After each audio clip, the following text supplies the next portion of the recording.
Ito nga pala yung screen. Ayan na nga, malapit na kaming lumapag sa Manila after 4.5 years. That was long. Sa wakas, makakalapag na rin sa Manila, sa bansang Pilipinas, at makikita ko na rin ang aking anak.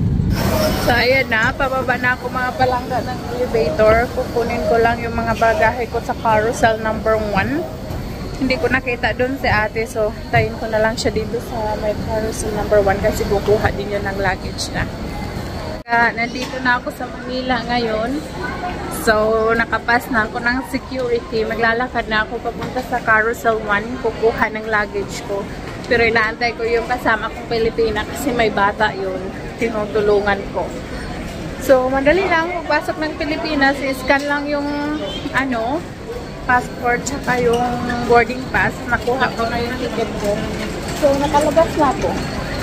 Pupunta na ako ng carousel number 1. Kukunin yung luggage ko. Pero kasi nandun yung kasama kong Pinay. So, aantayin ko. I think nandun na yung luggage ko. Nakita ko na nga eh. So, see you later mga palangga. Nandun yung luggage oh. Nandito na ako ngayon sa carousel number 1. Paparating na yung mga luggages galing doon sa plane na sinakyan namin. Turkish Airlines. Ayan na. Sisinatingan na. Pero inaantay ko pa yung bagahe ko. Hindi ko pa siya nakikita. So, I have to wait here. So, yeah, welcome to Manila. Nandito na kami sa Manila. Nandito na ako sa Manila after 4.5 years. Nakauwi na din ng Manila.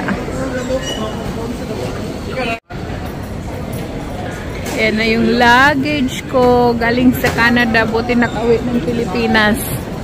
Alin dyan? Yung blue? Yung gray. Yung gray?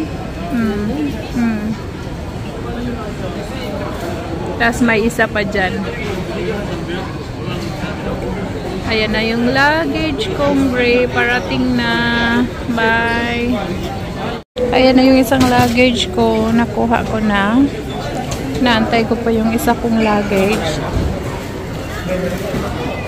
So far, hindi ko pa naman nakikita. So, I have to wait. Pero iba yung tali niya. Luggage ko. Ayan ang mga palangga. Nakuha ko na yung luggage ko. Naka-exit na rin ako. Nandiyan yung luggage ko. Ngayon, naghanap lang ako ng foreign exchange. Nandun pala sa labas yung exchange. Kasi gusto kong magpapalit ng peso kasi pamasahe pa uwi.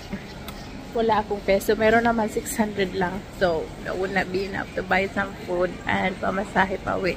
Kasarap sa pakiramdam umuwi ng Pilipinas. So, may nagsundo. Ayan o. Daming mga sundo sa labas. Ayan yung bagahe ko. Ayan o. Kung makikita nyo, ang daming sundo sa labas ng NAIA. So, nagsundo sila ng mga mahal nila sa buhay. May mga bata susundo siguro sa mommy or daddy nila. Ayan o, may pa-welcome to the Philippines, Derek.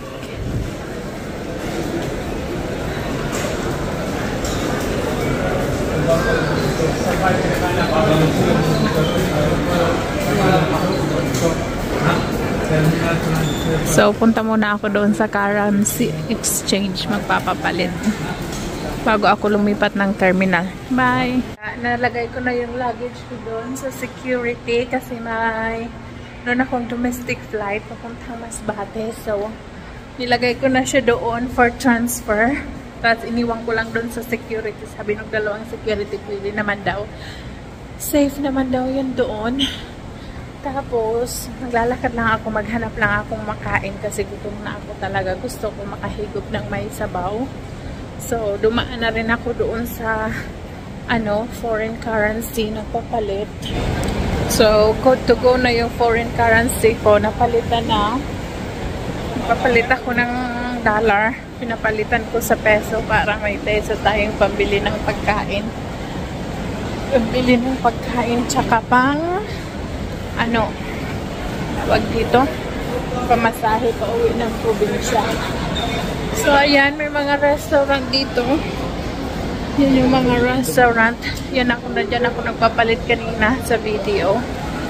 Ngayon, maghahanap lang tayo ng Masarap na makainan.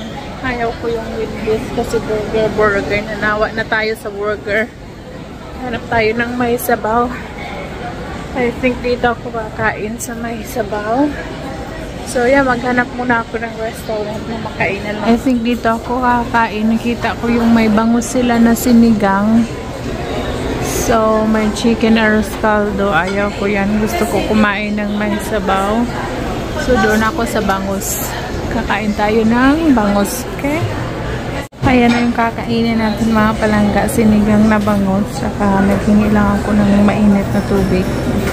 Hindi pala hingi. May bayad pala sa 15 pesos. So ayan yung sinigang na bangus na maghigop ng sabaw. So magsinigang tayo. Ayan na nga pala, dumating na yung order ko, sinigang na bangus, tsaka kanin. Matagal-tagal din hindi ako nakakain ng sinigang na bangus sa flight. Mga dry na pagkain yung siniserve nila, like burgers, potato, or beef, mga dry chicken, itlog. So, yan, kaya masarap after magbiyahe ng long flights. Masarap humigop ng sabaw. Tsaka masarap yung pagkaluto nila ng sinigang na bangus na yan.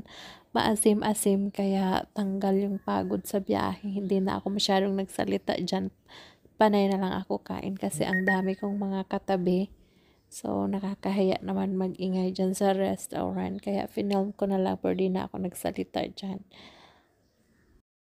Tapos na akong kumain, nabusog na ako sa sinigang na bangus tsaka kanin. Ngayon pabalik na ako doon sa transfer ko. Kasi nandun yung luggage ko, iniwan ko lang sa security guard. Sinabihan ko lang kakain ako. So tapos na akong kumain. Balikan ko na yung mga luggage ko doon sa security. Dito na ako ngayon sa domestic airport. So nandun yung bag ko. Ayan, yung may una na pula. Iniwan ko lang dyan. Tayo-tayo ako maglakad-lakad kasi kanina pa akong nakaupo dyan. Ang lamig-lamig ng aircon nila. So I have to walk around and do some stretching kasi tagal ko nang nakaupo sa aeroplano galing Canada. Pa Istanbul. Tapos Istanbul papunta dito sa Pilipinas. So masakit na sa likod tsaka sakit kakaupo. So I have to walk around mag-stretching kasi ang lamig-lamig ng aircon nila dyan, mas malamig pa sa Canada yata.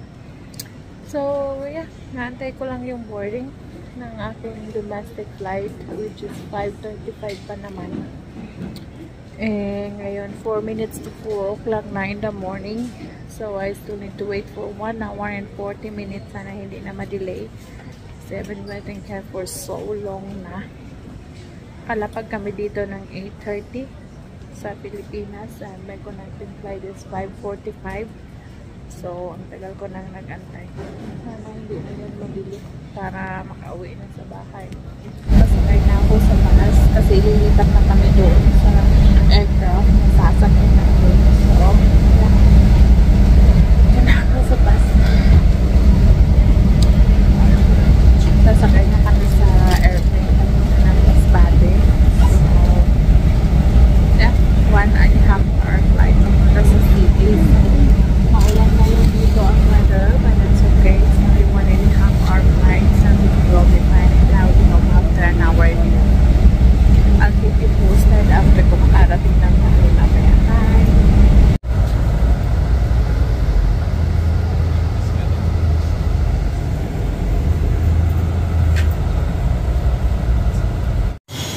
Landed safe sa Masbate Airport. Whatever it is. Dapat masolve yan para sa akin. Thank you. Welcome to Masbate Airport. Ito na ako sa Masbate. Dito na ako sa Masbate Airport. Yan na yung luggage ko. Okay. Welcome to Masbate. Layo ng biyahe galing Canada, makauwi lang sa probinsya. Ayan yung luggage ko. So mag-tricycle ako papuntang terminal.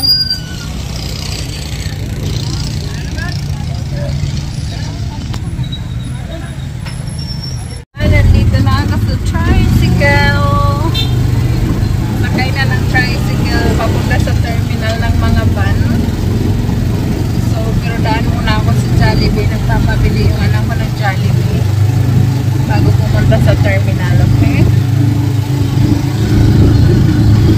Try. Dito ako ngayon sa Jollibee. Bili muna ng Jollibee bago sakay pa uwi. So, hi! Nandito na nga pala ako sa van, galing sa Masbate City. So, sakay ng van, papunta doon sa amin. So, galing sa city, papunta sa amin. 1 hour pa ang biyahe by van. Nandiyan na nga pala yung Jollibee na binili ko kanina. Bida ang saya sa probinsya. So, yan yung binili kong Jollibee kasi nagpabili yung anak ko bago ako umuwi sa bahay. Ito yung view ng dadaanan namin papunta sa bahay galing sa city. So, maraming dagat dito sa amin, maraming beaches. Yan, isa yan sa sikat na beach dito malapit sa amin. So, yeah, 1 oras na biyahe galing sa city papunta sa amin at makikita ko na rin ang aking munting bahay at ang aking anak mga palangga. Sobrang namiss ko na dito sa amin. Ayan na pala, nandito na ako sa terminal sa amin, malapit sa bahay. Pauwi na ako sa bahay, nakasakay na ako ng tricycle. Sa wakas, sa hinang-haba ng biyahe ko, almost 33-35 hours galing sa Canada bago pa ako nakarating dito sa bahay. Ayan na nga pala yung bahay at lupa na naipundar ko. Yan ay katas ng Hong Kong at Canada. So, welcome home! Yan na ang munting bahay ng iyong Pinay Nani Vlogger. So, hindi alam ng mama at mga kapatid ko na uuwi ako ngayon. So, it's gonna be a surprise for them. Yung anak ko lang ang nakakaalam na uuwi ako ngayon. So, surpresahin natin ang nanay ko at mga kapatid ko. Tingnan natin kung ano yung reaction nila. Tinawagan ko na sila na pumunta dito. Kasi sabi ko may delivery, so we'll see kung ano yung magiging reaction nila na nandito na ako kasi hindi ko sinabi sa kanila na uuwi ako ngayon. Nagpupuchiyo mo. Sabi ko! Sabi ko, Pakaka lang yun mo, no? Anong meron? Kanaran, sabi nga yung sabi? Kung si Mayra, Siya maran! Siya maran na! sabi ko kanili, kay Nano, may number dito sa LBC, sabi niya igwa. Oh my God! Pasok, pasok, pasok!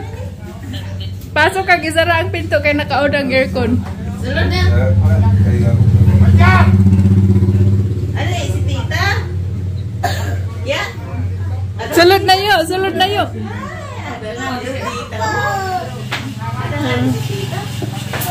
Hindi kay siraportahan kay Nakaon ang aircon. Mga. ha? Ni ana gani.